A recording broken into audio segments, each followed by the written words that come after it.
And joining us on the phone line is Gert van der Merwe, a lawyer representing the Gupta family. Welcome, sir, to News Point. Now, the Gupta family has dismissed these news reporting as fake and as substantiated. Can you please elaborate on that?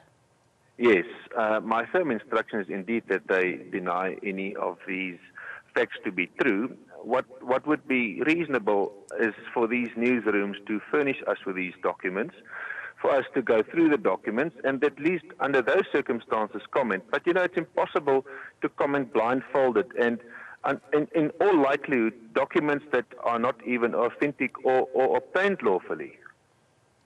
Now, several news reports, detailed email correspondences have surfaced at the same time, yet no one has produced the actual emails. Do you find something missing there? No, of course there's mischief in doing that, but not only that. Let's assume for a moment these emails exist. In what context were they written?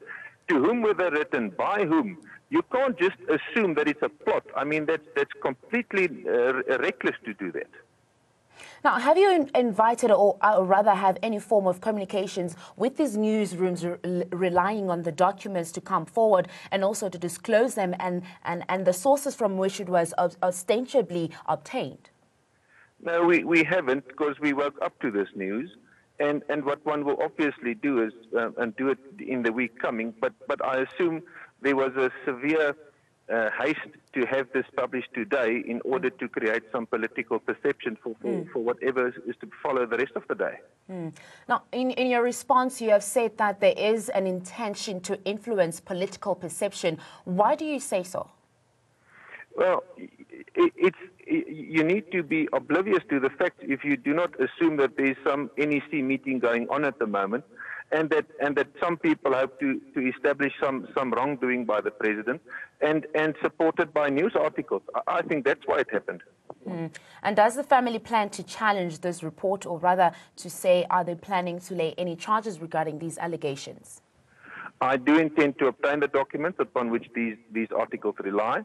I will peruse them. I will give them to the client to give me instructions, and I want to know how they were obtained. And in light thereof, I will advise them on the way forward. And what was the family's approach, or rather, was the family approached by any of the media houses that published these reports for their side of the story? I can tell you this. It became practice by certain media houses to send you a quick one-liner and ask for a response a few minutes before they want to publish stuff. So I assume there would have been some sort of short notice invitation to comment, but that's improper, and that's not how it's supposed to be. There were no proper and reasonable notice given to respond to these articles. And do you think the reports rely on undisclosed documents and assumptions of improperly resulting in a clear intention of influence in political perception?